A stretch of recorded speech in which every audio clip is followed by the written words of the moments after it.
Welcome back to my YouTube channel. അങ്ങനെ ഞാനും അമ്മയും ആദിയും കൂടെ ഒരു യാത്ര പോവുകയാണ്. കുറേ വർഷത്തെ ആഗ്രഹമായിരുന്നു മൂകാംബിക ദേവിയെ പോയി കാണണം എന്നുള്ളത്. അങ്ങനെ ഞാനും അമ്മയും ആദ്യം കൂടെ സ്മിത ചേച്ചി എറണാകുളത്ത് നിന്നുണ്ട്. അപ്പോൾ ചേച്ചിയുടെ കൂടെയാണ് ഞങ്ങൾ യാത്ര പോകുന്നത്. അപ്പോൾ നമ്മളിവിടെ തൃശ്ശൂർ റെയിൽവേ സ്റ്റേഷൻ്റെ രാത്രി 10:20 കൊച്ചുവേളി സ്പെഷ്യൽ LTT ട്രെയിനിലാണ് നമ്മൾ പോകുന്നത്. 2 ആഴ്ച മുന്നെയാണ് നമ്മുടെ ഈ ഒരു പ്ലാൻ വരുന്നത്. പ്ലാൻ എന്ന് പറയാൻ പറ്റില്ല, അമ്മ വിളിച്ചു എന്ന് തന്നെയാണ് ഞങ്ങൾ വിശ്വസിക്കുന്നത്. കാരണം സ്മിത ചേച്ചിയുടെ കൂടെ വേറൊരു കൊളീഗും ഫാമിലിയും ഉണ്ട്. അപ്പോൾ അവർ പോകുന്നുണ്ട് എന്ന് പറഞ്ഞിട്ട് ചേച്ചി എൻ്റെ അടുത്ത് വേഗം ഇങ്ങനെ പെട്ടെന്നുള്ളൊരു ചോദ്യമായിരുന്നു, വരുന്നുണ്ടോ മൂകാംബികയ്ക്ക് എന്ന് ചോദിച്ചപ്പോൾ ഞാൻ പിന്നെ ഒന്നും ആലോചിച്ചില്ല. വരുന്നുണ്ട്, ഞാനും അമ്മ ആദ്യം ഉണ്ട്, ബുക്ക് ചെയ്തോളൂ എന്ന് പറയും. അങ്ങനെയാണ് ഈ പ്ലാൻ നടക്കുന്നത്. അപ്പോൾ അമ്മയുടെ അനുഗ്രഹം, അമ്മ വിളിച്ചെന്ന് തന്നെയാണ് ഞങ്ങൾ വിചാരിക്കുന്നത്. ഇത്രയും വർഷം പലപ്പോഴായിട്ട് ആലോചിച്ചിട്ടുണ്ടും പ്ലാനുകൾ ചെയ്തിട്ടുണ്ടെങ്കിൽ അതൊന്നും നടന്നിട്ടുണ്ടായിരുന്നില്ല. അങ്ങനെ പ്ലാൻ ചെയ്യാതെ വരുന്ന യാത്രകൾ എപ്പോഴും അതിമനോഹരം ആയിരിക്കുമെന്നാണല്ലോ പറയുന്നത്. അപ്പോൾ ഇതും അതുപോലെ ഒരു യാത്രയാണ്. വീഡിയോ തുടർന്ന് കാണണം, ഞാൻ ഡീറ്റെയിൽസ് ഒക്കെ പറയാം. അപ്പം ടിക്കറ്റ് 2 ആഴ്ച മുന്നേ ആയതുകൊണ്ട് ചേച്ചി ഡയറക്റ്റ് തൃശ്ശൂർ ടു ബൈന്ദൂർ ഉള്ള ട്രെയിനുകൾ നോക്കിയിരുന്നു. പക്ഷേ അതൊന്നും കിട്ടിയില്ല, എല്ലാം ബുക്ക് ചെയ്ത് പോയതുകൊണ്ട് നമ്മൾ എന്താ ചെയ്തതെന്ന് പറഞ്ഞാൽ ഉടുപ്പി സ്റ്റേഷനിൽ ഇറങ്ങിയിട്ട് അവിടെ നിന്ന് അടുത്ത കണക്റ്റഡ് ട്രെയിൻ എടുത്ത് ബൈന്ദൂരിലേക്ക് പോവുകയാണ് ചെയ്യുന്നത്. പിന്നെ ഇപ്പോഴത്തെ സീസൺ മഴയൊക്കെ ഉള്ളതുകൊണ്ട് ട്രെയിനുകളെല്ലാം തന്നെ നല്ല ഡിലേ ആയിരുന്നു. നമുക്ക് 10:20 വരേണ്ട ട്രെയിൻ 1 അവർ കഴിഞ്ഞിട്ടാണ് വരുന്നത്. 11 മണി കഴിഞ്ഞു. അപ്പോൾ തന്നെ രാത്രിത്തെ ഷൂട്ടൊന്നും എനിക്ക് ചെയ്യാൻ പറ്റിയില്ല, നല്ല ടയേർഡായിരുന്നു. നമ്മൾ സെക്കൻഡ് AC ആണ് കിട്ടിയത്. തേർഡ് AC നോക്കിയിട്ട് സെക്കൻഡ് ACയിലെ ട്രെയിൻ ടിക്കറ്റ് അവൈലബിൾ ഉണ്ടായിരുന്നുള്ളൂ. അങ്ങനെ അങ്ങോട്ട് പോയത് സെക്കൻഡ് ACയിലാണ്. പിന്നെ രാത്രിത്തെ അതുകൊണ്ട് തന്നെ ഡീറ്റെയിൽ ആയിട്ട് എനിക്ക് വീഡിയോ എടുക്കാൻ പറ്റിയില്ല. അപ്പോൾ train Kochuveli LTT special train ആയിരുന്നു കേട്ടോ. ട്രിവാൻഡ്രം മുതലുള്ള ട്രെയിനാണത്.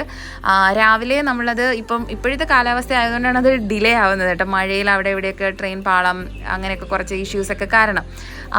ഇത് ഇപ്പോൾ തൃശ്ശൂരിൽ നിന്ന് പോകുന്നവരുടെ ശ്രദ്ധയ്ക്ക്, തൃശ്ശൂരിൽ നിന്ന് അത് 10:20 രാവിലെ അവിടെ 5:50 എത്തുന്ന ഒരു ടൈമാണ് അതിനുള്ളത് കേട്ടോ. ഉടുപ്പിയിലെത്തുന്ന ട്രെയിനാണ്, ബൈന്ദൂരേക്കല്ല. നിങ്ങളിപ്പോൾ ഒരു കുറേ നാൾക്ക് മുന്നേ പ്ലാൻ ചെയ്ത് വെച്ചിരിക്കുകയാണെങ്കിൽ നമുക്ക് ഡയറക്റ്റ് ബൈന്ദൂരിലേക്കുള്ള ടിക്കറ്റ്സ് എടുക്കുന്നതായിരിക്കും നല്ലത്. അവിടുന്ന് പിന്നെ നമുക്ക് ടാക്സിയൊക്കെ കിട്ടും, ഷെയർ ടാക്സി, ബസ് ഒക്കെ അവൈലബിൾ ആണ് കേട്ടോ. അപ്പോൾ ഞാൻ രാവിലെ ഉറക്കം എഴുന്നേറ്റതിന് ശേഷമുള്ള വീഡിയോസാണ് നിങ്ങളിപ്പോൾ കണ്ടുകൊണ്ടിരിക്കുന്നത്. ഇപ്പോൾ കാഞ്ഞങ്ങാട് സൈഡായിട്ടുണ്ട്. കാഞ്ഞങ്ങാട് ഒരു കാസർഗോഡ്, നീലേശ്വരം അവിടുത്തെയൊക്കെ കാഴ്ചകൾ നല്ല രസമായിരുന്നു കേട്ടോ. പിന്നെ നമ്മൾ കണ്ണൂർ ബോർഡർ കഴിയുമ്പോഴത്തേക്കും മുതൽ മൊത്തത്തിൽ അടിപൊളി വ്യൂ ആണ് കേട്ടോ. അപ്പോൾ നിങ്ങൾ കാഴ്ചകളൊക്കെ നിങ്ങൾക്ക് ഇഷ്ടമാവുമെന്ന് വിചാരിക്കുന്നു. അതൊക്കെ ഞാൻ മാക്സിമം ഷൂട്ട് ചെയ്തിട്ടുണ്ട്. ബാക്കി ഡീറ്റെയിൽസ്, ക്ഷേത്രത്തിൻ്റെ ടൈമിങ്, കാര്യങ്ങൾ, ഹോട്ടൽസ് അതൊക്കെ ഞാൻ ഇൻക്ലൂഡ് ചെയ്യാൻ ശ്രമിച്ചിട്ടുണ്ട്. ഞങ്ങളിത് 2 ദിവസത്തെ പ്ലാനാണ് കേട്ടോ. രാത്രി പോയി രാവിലെ അവിടെ ഇറങ്ങി അന്നത്തെ ഒരു ദിവസം അവിടെ ചെല്ലുന്ന രാവിലെ മുതൽ വൈകുന്നേരം ഫുൾ അവിടെ സ്റ്റേ ചെയ്യണം. മൂകാംബിക അമ്മയുടെ അടുത്ത് സ്റ്റേ ചെയ്ത് അവിടെ തന്നെയാണ് ഹോട്ടലൊക്കെ അറേഞ്ച് ചെയ്തിരിക്കുന്നത്.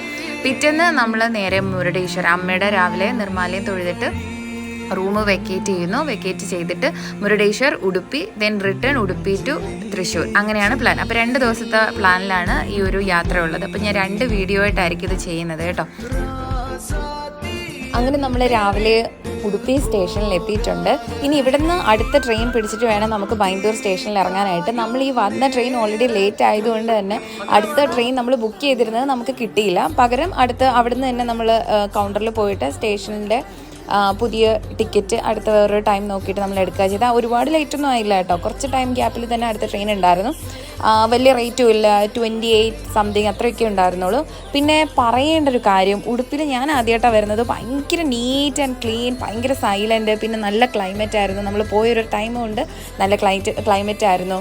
പിന്നെ റെയിൽവേ സ്റ്റേഷനിൽ തന്നെ ഒരു റെസ്റ്റോറൻറ്റ് ഉണ്ട്, പ്യുവർ വെജിറ്റേറിയൻ റെസ്റ്റോറൻറ്റ് ഉണ്ടായിരുന്നു. റെയിൽവേ സ്റ്റേഷൻ ആയതുകൊണ്ട് വൃത്തി ഉണ്ടാവുമോ ഇല്ലയോ അങ്ങനത്തെ കാര്യങ്ങളൊക്കെ നമുക്ക് ഉണ്ടായിരുന്നു. പക്ഷേ ഒരു രക്ഷയില്ല. മൊത്തത്തിൽ റെയിൽവേ സ്റ്റേഷനും നല്ല വൃത്തിയായിരുന്നു, അവിടുത്തെ റെസ്റ്റോറൻറ്റും അടിപൊളിയായിരുന്നു, നല്ല ഫുഡായിരുന്നു, എല്ലാം സൂപ്പറായിരുന്നു.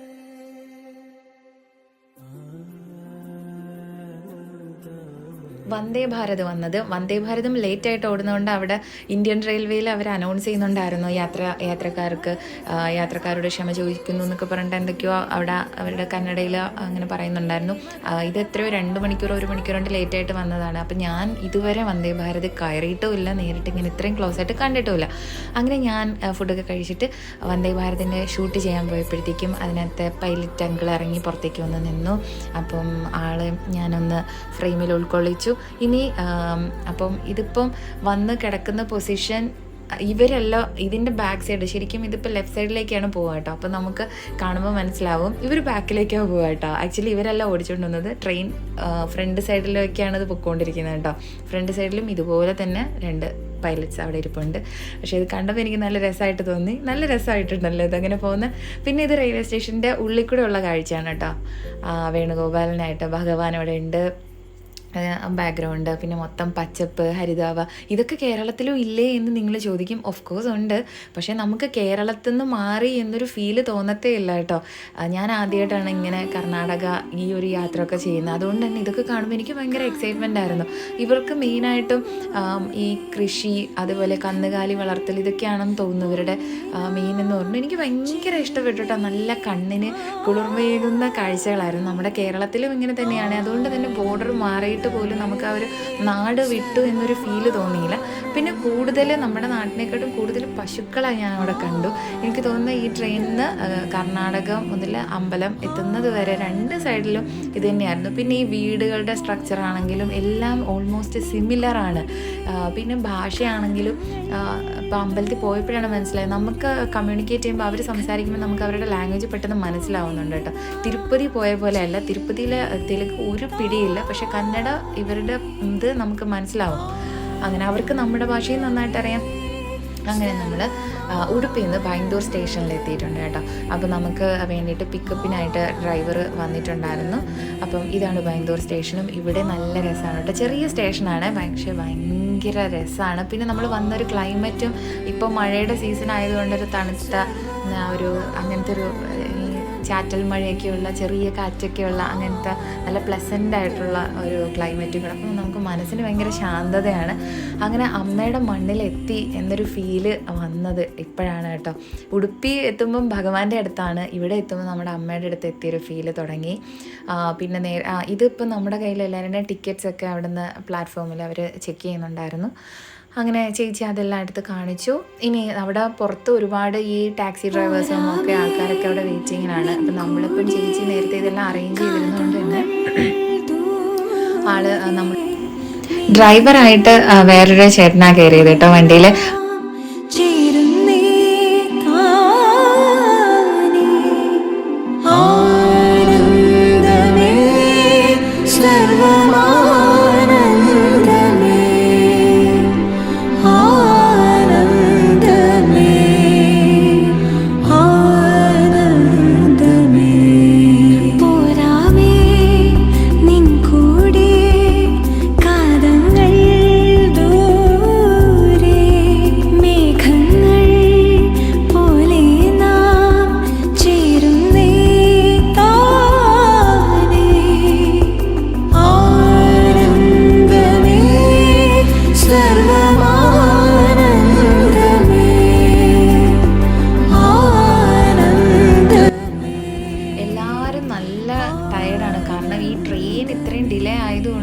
നമ്മുടെ കയ്യിലുള്ള കാര്യമല്ല, എന്നാലും ഭയങ്കരമായിട്ട് ടയേർഡായി പോയായിരുന്നു. നമ്മൾ രാത്രി ഒരു വീട്ടിൽ നിന്ന് തന്നെ ഒരു 9 മണിയൊക്കെ ആയപ്പോൾ ഇറങ്ങിയതാണ്. പിന്നെ പിറ്റേന്ന് ഓൾമോസ്റ്റ് ഒരു 10:30 വരെ നമ്മൾ ഈ ട്രെയിനിലായിരുന്നു. അപ്പോൾ അതിൻ്റെ ക്ഷീണം ഉണ്ടായിരുന്നു. എന്നാലും ഈ കാടിലെ ആ ഒരു ഇതിലേക്ക് അങ്ങോട്ട് കയറിയപ്പോഴത്തേക്കും നമുക്ക് ഭയങ്കര എക്സൈറ്റഡ് ആയിട്ടോ. എല്ലാവരുടെ ആ ക്ഷീണമൊക്കെ മാറി നമ്മൾ ഇനിയിപ്പോൾ അമ്മയുടെ അടുത്തേക്ക് ഇങ്ങനെ എത്തിക്കൊണ്ടിരിക്കുകയാണ്. അപ്പോൾ അതിൻ്റെ ഒരു ഫീല് ഭയങ്കരമായിരുന്നു കേട്ടോ നമുക്ക്. പിന്നെ ക്ലൈമറ്റ് മേജറാണ്. പിന്നെ എനിക്കറിയത്തില്ല കേട്ടോ എപ്പോൾ വന്നാലും ഇങ്ങനെ ഒരു ക്ലൈമറ്റ് ആണ് ഇവിടെ എന്ന് എനിക്കറിയില്ല. നേരത്തെ പോയവരൊക്കെ കാണും, അവർക്കൊക്കെ അറിയായിരിക്കും ഇങ്ങനെയാണ്. ഇപ്പോൾ പോയതിൻ്റെ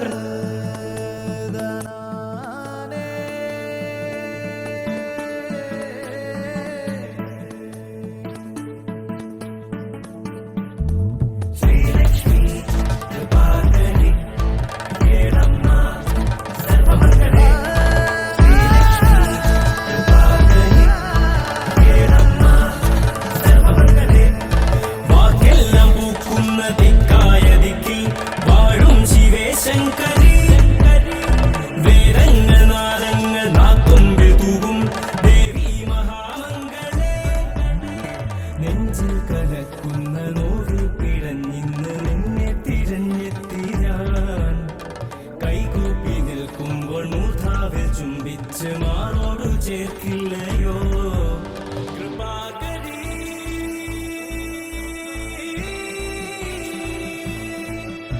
കൃപാകരി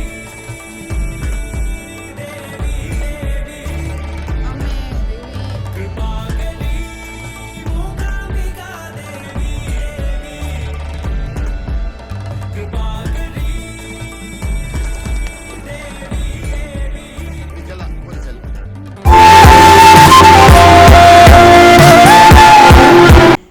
അങ്ങനെ നമ്മൾ ആ മൂകാംബിക ടെമ്പിൾ ആ കവാടത്തിലേക്ക് എത്തി. അവിടെ എത്തുമ്പോൾ അവിടെ വണ്ടി ഒന്ന് നിർത്തണമെന്ന് ഞങ്ങൾ ആ ചേട്ടൻ്റെ അടുത്ത് പറഞ്ഞിട്ടുണ്ടായിരുന്നു.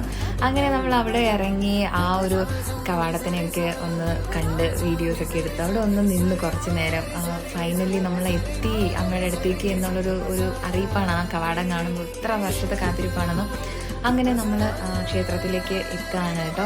ഇപ്പം ക്ഷേത്രത്തിൻ്റെ ഓൾമോസ്റ്റ് അടുത്തുകൊണ്ടിരിക്കുന്നതാണ്. നല്ല തിരക്കുണ്ട് കേട്ടോ, വണ്ടികളൊക്കെ ഇങ്ങനെ അവിടെ ആയിട്ട് കാണുന്നുണ്ട്.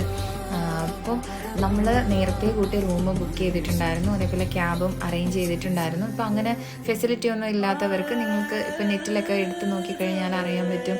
ഹോട്ടൽ സൗകര്യങ്ങളൊക്കെ ഉണ്ട്, ഹോട്ടൽ കാര്യങ്ങളൊക്കെ നിങ്ങൾക്ക് അറേഞ്ച് ചെയ്യാം. പിന്നെ ടാക്സി, ഷെയർ ടാക്സീസൊക്കെ കിട്ടും കേട്ടോ. നിങ്ങളിപ്പോൾ ഒരു ഗ്രൂപ്പ് ഓഫ് ആൾക്കാർ വരുവാണെങ്കിൽ നിങ്ങൾക്ക് ഷെയർ ചെയ്തിട്ട് ടാക്സി അഫോർഡ് ചെയ്യാവുന്നതേ ഉള്ളൂ.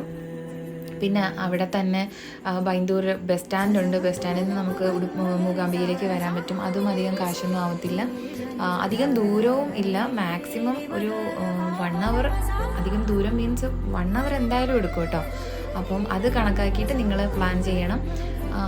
ഇപ്പം വണ്ടികളൊക്കെ വരുന്ന ഒരു സമയമാണ്. അപ്പം ഈ ചേട്ടൻ പറഞ്ഞത് നമ്മൾ ഉള്ളിലേക്ക്, അതായത് അമ്പലത്തിൻ്റെ ഒരുപാട് അടുത്തേക്ക് പോകാൻ പറ്റത്തില്ല, വണ്ടികൾ അവിടെ കിടക്കുന്ന കാരണം. അപ്പം നമ്മൾ പകുതിയിൽ നിന്ന് ഇറങ്ങിയിട്ട് പിന്നെ അങ്ങോട്ട് നടന്ന് പോകേണ്ടി വന്നു. പിന്നെ ഹോട്ടൽ ബുക്ക് ചെയ്തിരിക്കുന്നത് ക്ഷേത്രത്തിൻ്റെ തൊട്ട് ഫ്രണ്ടിലായിട്ട് തന്നെയാണ് കേട്ടോ, അതുകൊണ്ട് അധികം ദൂരമില്ല എന്ന് പറഞ്ഞു. ഇതിപ്പോൾ നമ്മൾ പടിഞ്ഞാറേ നട ആണെന്ന് തോന്നുന്നു. എനിക്ക് അങ്ങനെ ദിക്ക് നോക്കി പറയാനൊന്നും എനിക്കറിയത്തില്ല കേട്ടോ ഏത് ദിശയാണെന്നൊന്നും. എന്തായാലും ബാക്ക് സൈഡ് എന്നാണ് എൻ്റെ ഒരു വിശ്വാസം. നമ്മൾ ബാക്ക് സൈഡിലാണ് ഇപ്പം വന്ന് നിൽക്കുന്നത്. അപ്പം ഈ റോഡെല്ലാം വന്ന് കയറുന്നത് ഇവിടെയാണ്. അപ്പം ക്ഷേത്രം കിഴക്കോട്ടാണ് ദർശനം. യെസ്, കിഴക്കോട്ട്. ഇതാണ് നമ്മൾ അവിടെ നിന്ന് നടന്നു വരുമ്പം സൈഡിൽ കൂടെയാണ് നടന്നു പോകുന്നത് കേട്ടോ. അപ്പം അമ്പലത്തിൻ്റെ സൈഡാണ് ഇത്. ഇവിടെ ഇതൊക്കെ നിങ്ങൾ വീഡിയോയിലൊക്കെ കണ്ടിട്ടുണ്ടാവും.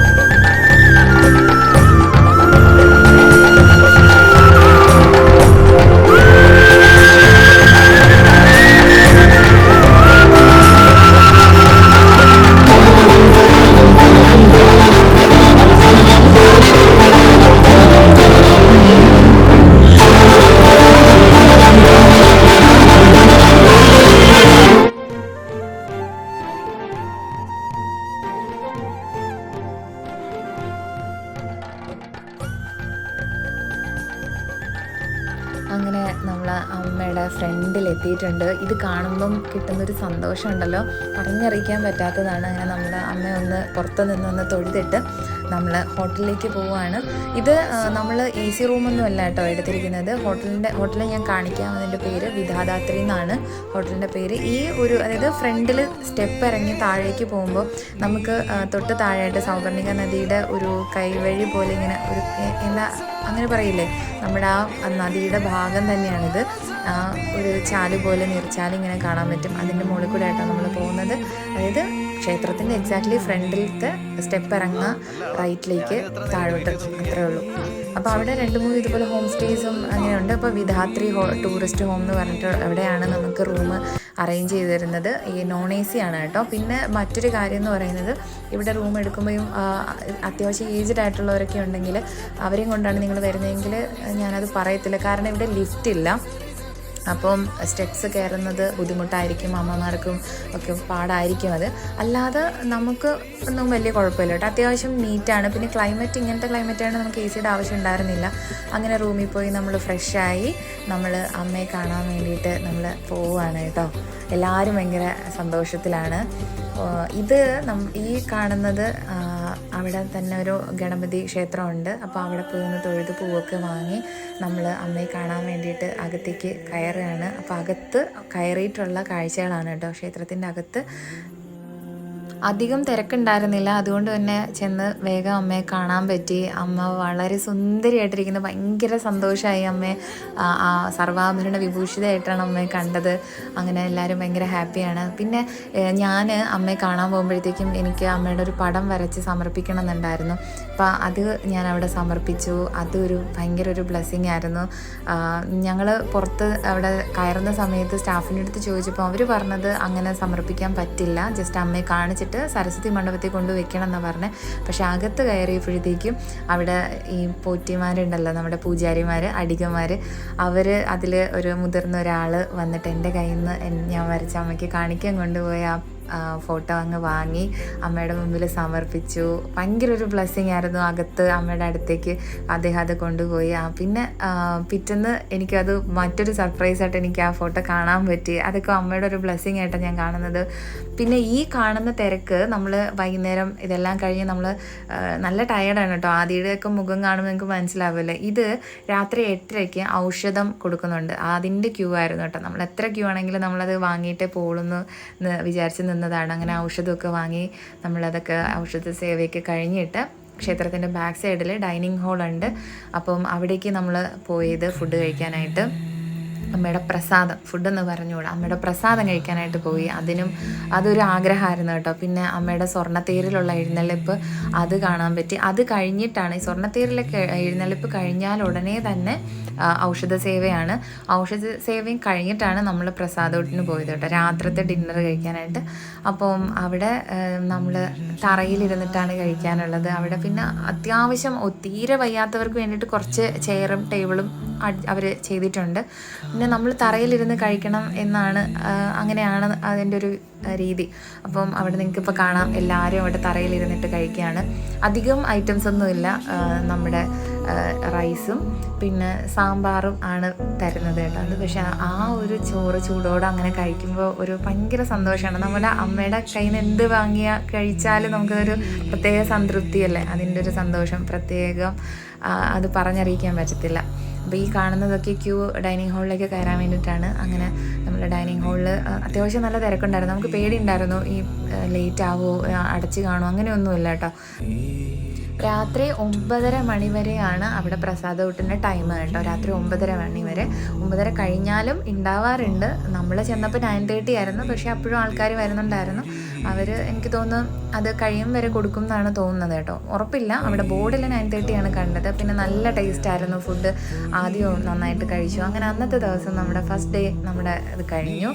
സെക്കൻഡ് ഡേയിൽ രാവിലെ ഏർലി മോർണിംഗ് ഞാനും സ്മിത ചേച്ചി മാത്രം അമ്മയുടെ നിർമ്മാലയം ദർശനം കാണാൻ വേണ്ടി പോവാണ്. അമ്മയുടെ നിർമ്മാല ദർശനം 5 മണിക്കാണ് കേട്ടോ. അപ്പം നമ്മളൊരു 4:15 ആയപ്പോഴത്തേക്കും കുളിച്ച് റെഡിയായി പോവാണ്. നടന്ന് കയറാവുന്ന ദൂരമല്ലേ ഉള്ളൂ. അപ്പം ഞാനും ചേച്ചിയും പോയി അമ്മയെ ആദ്യം റൂമിൽ കിടന്നിറങ്ങി. കാരണം ആദ്യക്ക് വിദ്യാരംഭം ഒരു വഴിപാടുണ്ടായിരുന്നു, അപ്പോൾ അവിടെ വെച്ച് ചെയ്യാനുണ്ട്. അപ്പം അവനെ അത്രയും നേരത്തെ വിളിച്ച് എഴുന്നേൽപ്പിക്കേണ്ടെന്ന് കരുതിയിട്ടാണ് ഞാൻ മാത്രം പോകുന്നത്, ഞാനും ചേച്ചിയും മാത്രം കേട്ടോ. അപ്പം നടന്ന് കയറി. അമ്മ ഇങ്ങനെ കയറുമ്പോൾ തന്നെ നമുക്ക് കാണാം. അപ്പം ക്ഷേത്രം അടച്ച് അവിടെ ആൾക്കാരൊക്കെ വെയിറ്റിങ്ങിലാണ് കേട്ടോ. നമ്മൾ ചെല്ലുമ്പോഴത്തേക്കും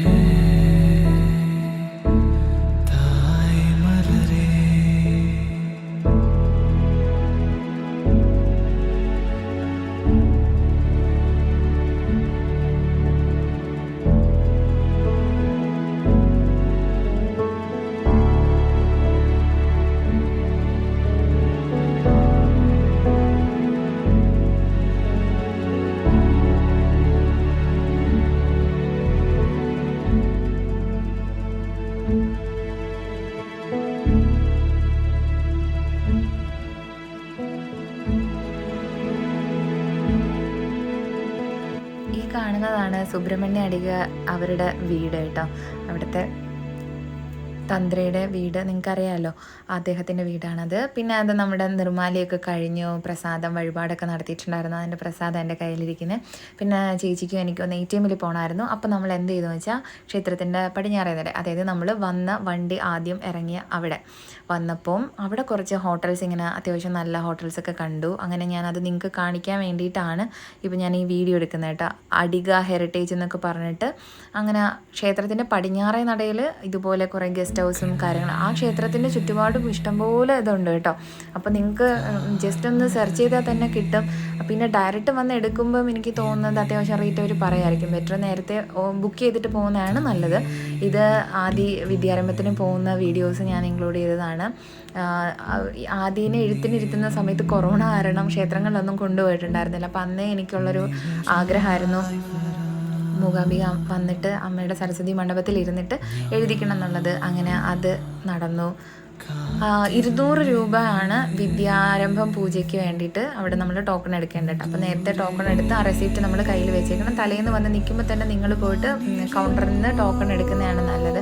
അതുപോലെ തന്നെ മറ്റ് വഴിപാടുകളായിട്ട് കുടുംബ പൂജ 500 റുപ്പീസ് സംതിങ് ആണ്. അപ്പോൾ അതിനകത്ത് അവരെല്ലാ പൂജയും ചെയ്യുന്നുണ്ട്. അപ്പം പല പല വഴിപാടുകളായിട്ട് നടത്താം. അല്ലെങ്കിൽ കുടുംബ പൂജ എന്ന് പറഞ്ഞിട്ട് വഴിപാടുണ്ട്, അത് ചെയ്യാം. അതല്ലാതെ സെപ്പറേറ്റ് ആയിട്ടുള്ള വഴിപാടുകൾ നമുക്ക് അവിടെ കൗണ്ടറിൽ പൈസ അടയ്ക്കുമ്പോൾ റെസിപ്റ്റ് തരും. അതിൻ്റെ പ്രസാദം നമുക്ക് തൊട്ടപ്പുറത്ത് നിന്ന് തന്നെ നമുക്ക് സ്വീകരിക്കാം. പിന്നെ ഈ കുടുംബ പൂജ അതിനൊക്കെ സെപ്പറേറ്റ് അവിടെ ഒരു മണ്ഡപത്തിൽ അവിടെ ഈ പൂജാരിമാർ ഇരിപ്പുണ്ട്. അപ്പോൾ ഈ റെസിപ്റ്റ് അവരെ കാണിച്ചു കഴിയുമ്പോൾ നമ്മുടെ പേര് നാളൊക്കെ പറഞ്ഞു കഴിഞ്ഞാൽ അവരവിടെ ഇരുന്ന് നമ്മുടെ ഫ്രണ്ടിൽ ഇരുന്ന് തന്നെ ഇത് ചെയ്യും വഴിപാട്. ക്ഷേത്രത്തിനകത്തല്ല, നാലമ്പലത്തിന് പുറത്താണ് കേട്ടോ ഇതൊക്കെ. അപ്പം അങ്ങനെയുള്ള കാര്യങ്ങളുണ്ട്. അപ്പോൾ അതൊക്കെ നിങ്ങൾ ചെയ്യുക. അമ്മയുടെ ഔഷധം, അമ്മയുടെ പ്രസാദം ഇട്ട് കഴിക്കുക. നിർമ്മാല്യം പറ്റുന്നവരൊക്കെ നിർമ്മാല്യം തൊഴുക.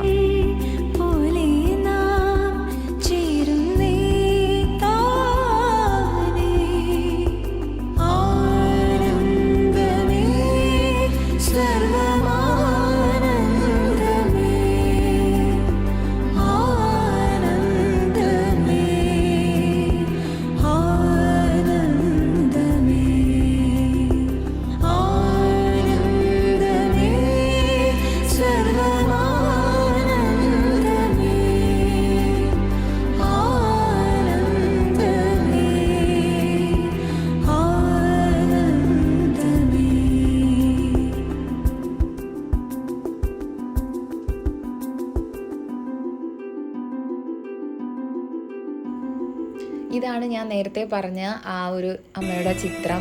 അപ്പോൾ ഇത് ഞാൻ വീട്ടിലിരുന്ന് വരച്ചിട്ട് അമ്മയ്ക്ക് അവിടെ സമർപ്പിക്കാൻ ആയിട്ട് കൊണ്ടുപോയതിന് എനിക്കൊരു ഉറപ്പും ഉണ്ടായിരുന്നില്ല കേട്ടോ, അവിടെ സമർപ്പിക്കാൻ പറ്റുമോ ഇല്ലയെന്നൊക്കെ.